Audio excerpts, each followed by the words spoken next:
How's it going, you guys? Welcome back to another edition of the podcast. My name is Ramon.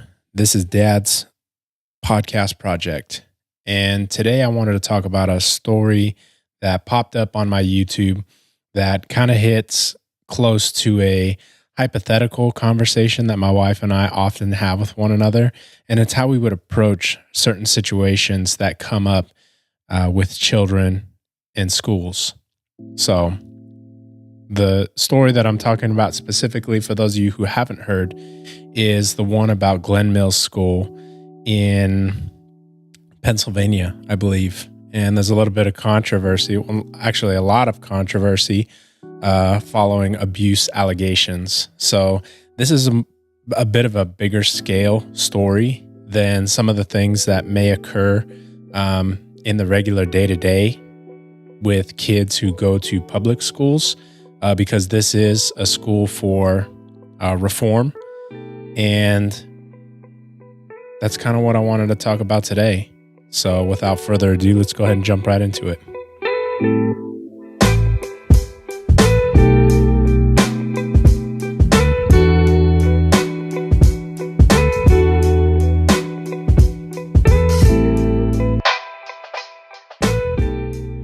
So there's a big story surrounding Glen Mills School.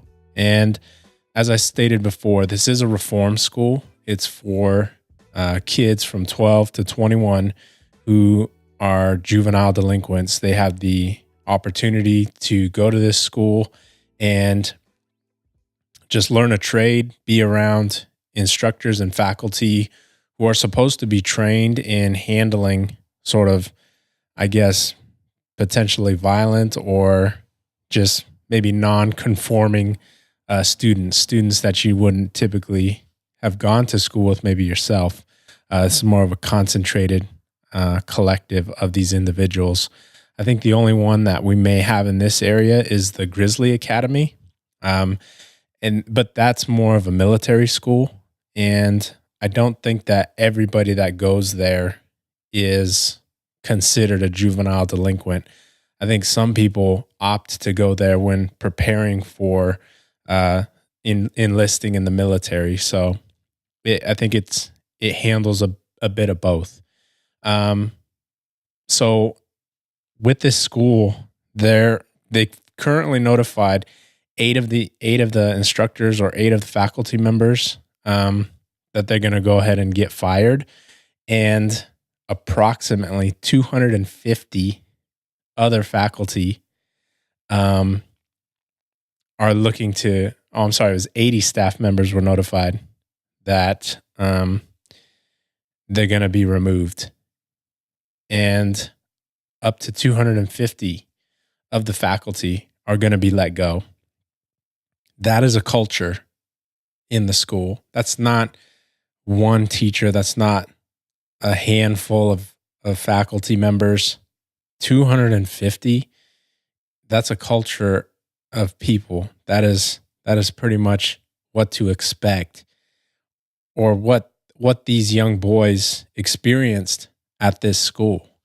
And it ranged from physical abuse, being hit, choked, pushed, verbal abuse, all of these things that these young individuals had to go through while going to this school. In the beginning, before I took a little bit of a deeper dive into the story, I was under the impression that this reform school I was getting it confused, thinking to myself that this was a boarding school. So this was maybe a place where people with money would send their kids to learn and to then have like a foundation to then go on to maybe a prestigious college. Again, doing my research, I found that this was actually a school for juvenile delinquents. So I don't think that necessarily should take away the fact that they were abused, and nobody deserves that, especially coming from administrators.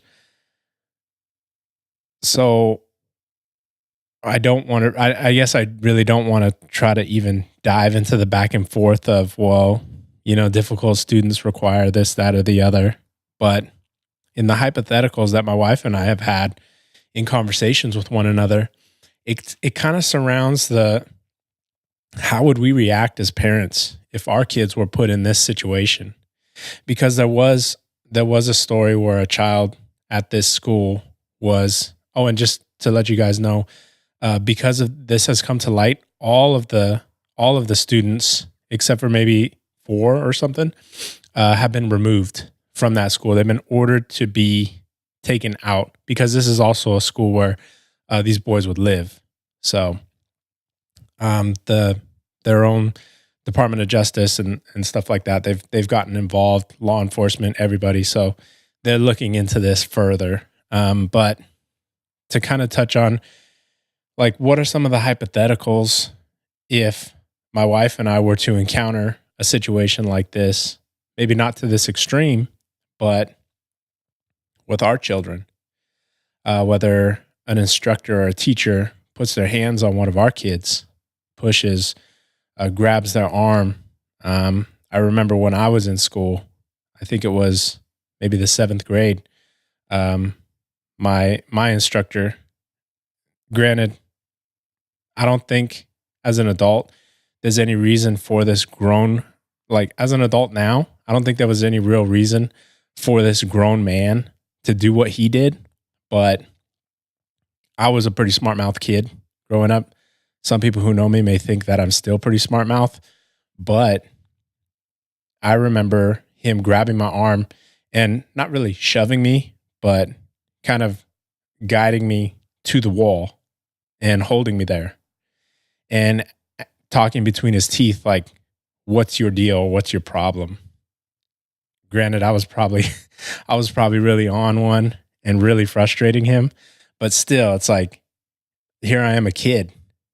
And yeah, I was probably pushing buttons, but who was he to do this to me on a physical level when he took it there? That, to me, if that were my child, that would be crossing the line. There has to be some other disciplinary action.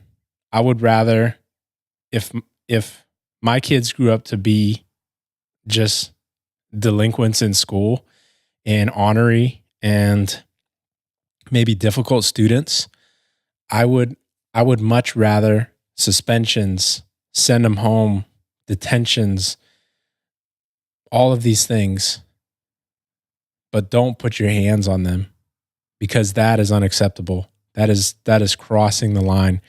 And it's got to be a real gray area, because there are still people today, and I'm not here to debate this, but there are still people here who believe in physical discipline in the school. They either grew up in a time where they were paddled themselves or whooped or had to go find themselves a switch, which was a branch to be spanked with, or, like I said earlier, paddled. And they believe that this worked for them, so they should continue to implement this in schools today. I think that if my wife and I's children grew up to be very difficult children or very difficult young adults, then it's up to us as the parents to really step up and see what is going on. I think that maybe there can be a disconnect acting out in school and not having any form of either, not necessarily repercussion, but some kind of, like, let's sit down, let's figure this out. What is going on here? This is unacceptable behavior. How can we fix this? What can we do together to ensure that this doesn't happen? Maybe there's also a lack of that going on the home front that results in just some of these extremes and delinquencies.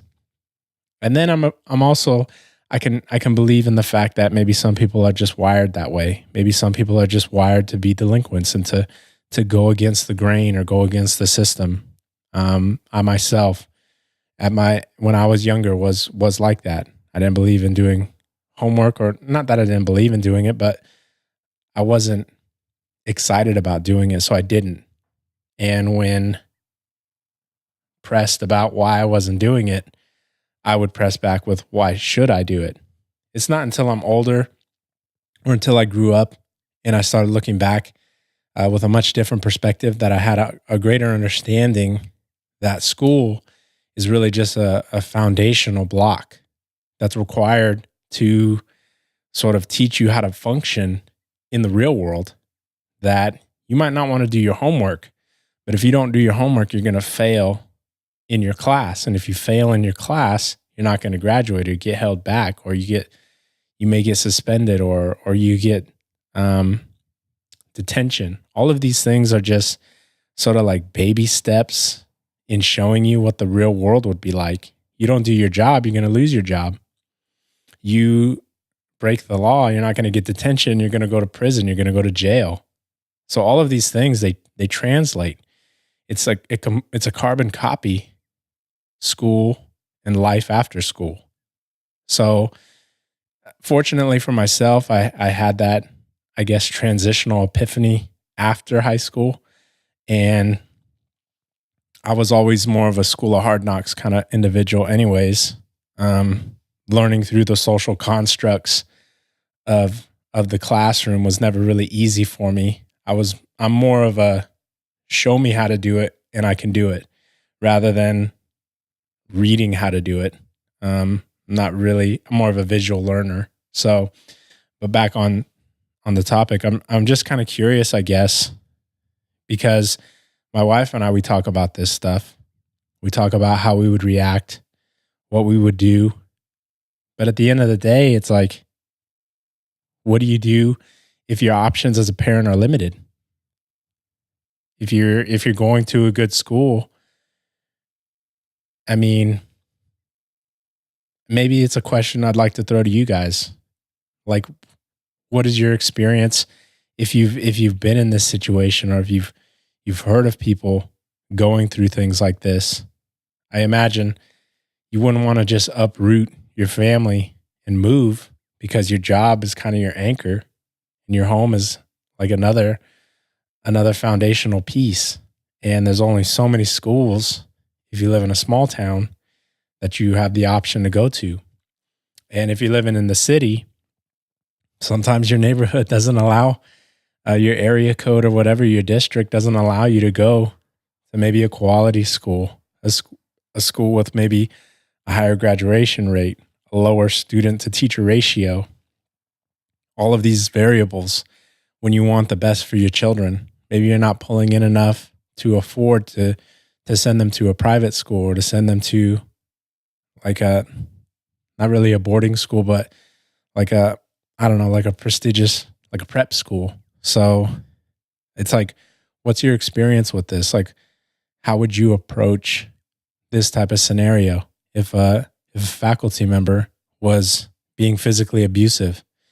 Maybe not to the extremes like this school, where faculty members were choking students, hitting students closed fist in the chest, knocking a student unconscious, breaking another student, or dislocating their jaw.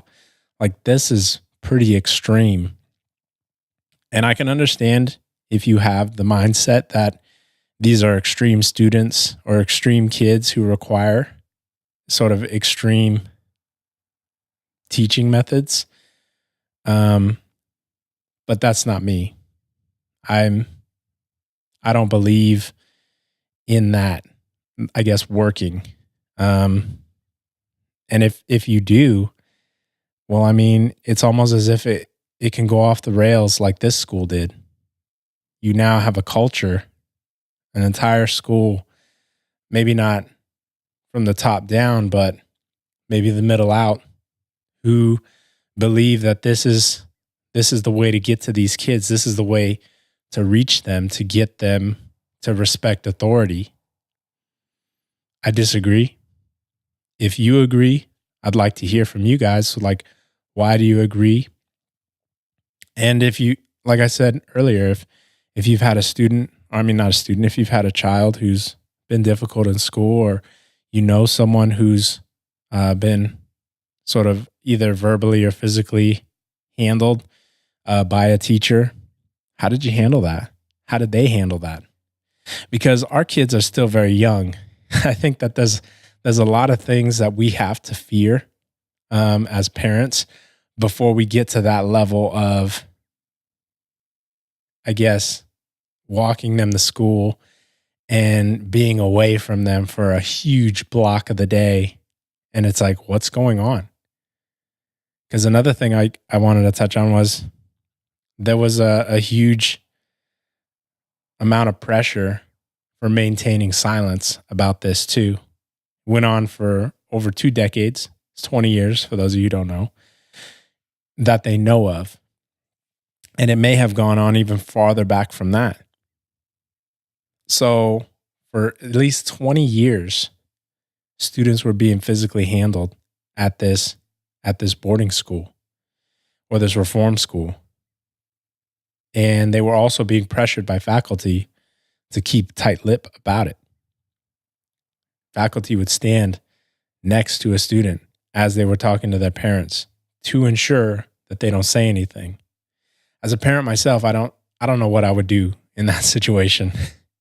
That just blows my mind that we put our children into this world and there can be, well, not that there can be, but that there are places like this. And there are places like this school that was well spoken about until this news broke. That was sought after for sending your children to for reform. And it misplaces the trust of the community. And it really makes you question, like, when an entire culture, when an entire school is this way, how can you even know as a parent? Because almost everybody involved is in on it. Excuse me. But that's where I want to leave it with you guys. I want to open up a dialogue. I want to hear from you. What's your take on stuff like this? How would you react? How have other people you may have known reacted?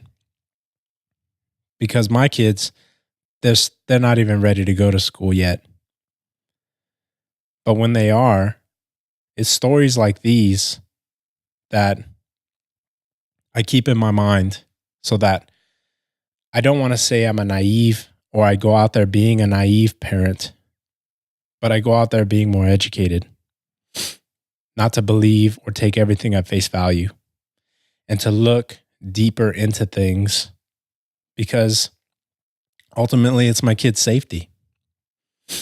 So I'll pass the question over to you guys, and I'd like to hear your thoughts.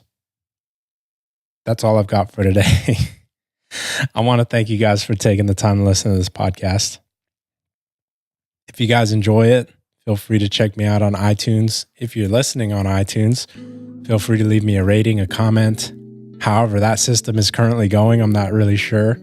If you're watching the video on YouTube, thank you. Leave a thumb, leave a comment. Let me know what you think. And as always, till next time, you guys, see ya.